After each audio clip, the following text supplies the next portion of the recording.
Welcome back to the Jigsaw Challenge. Let's take a deeper cut at the yellow behavioral style and listen to what Allie has to say about being yellow and about how to use it to be more effective. My name is Allie. I work for an international consulting firm, and I'm a yellow.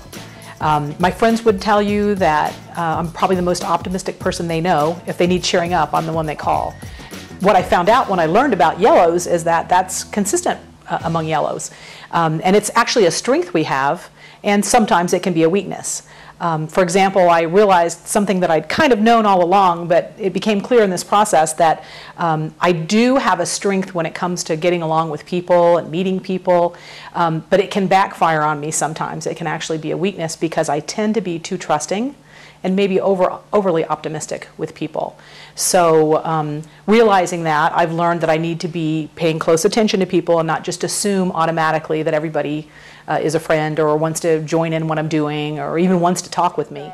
One of the characteristics of a yellow is that we talk a lot, and so I've had to learn the weakness to that is that sometimes I can bore people. So I have to really remind myself, pay attention, look at their body language, because it turns out that people actually smile politely even when they're not interested to talk to you.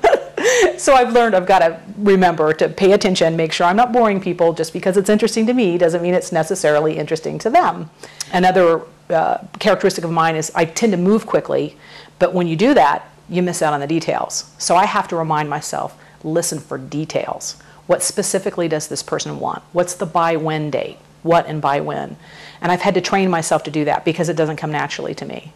So I'm surrounded by a lot of blue people in my life, and they help you stay on track with details. I have a green husband, and I think we're just the perfect combination because I can come up with innovative ideas. I have the energy and enthusiasm. I remember who has resources, who's already interested in this. I can go out and bring the right people together and get a coalition going around a mission. But Greens, like him, are the people who is where the rubber meets the road.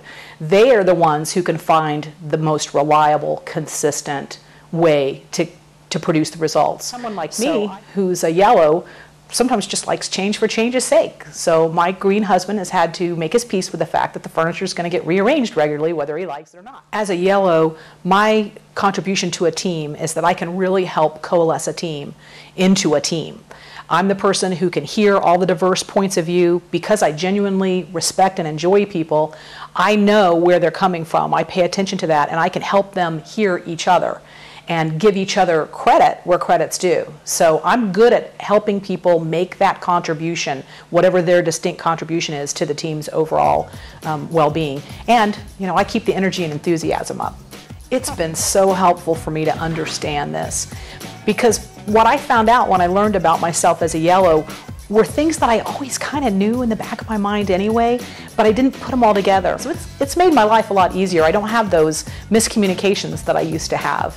And part of that is because now that I know how I affect other people, I can modulate.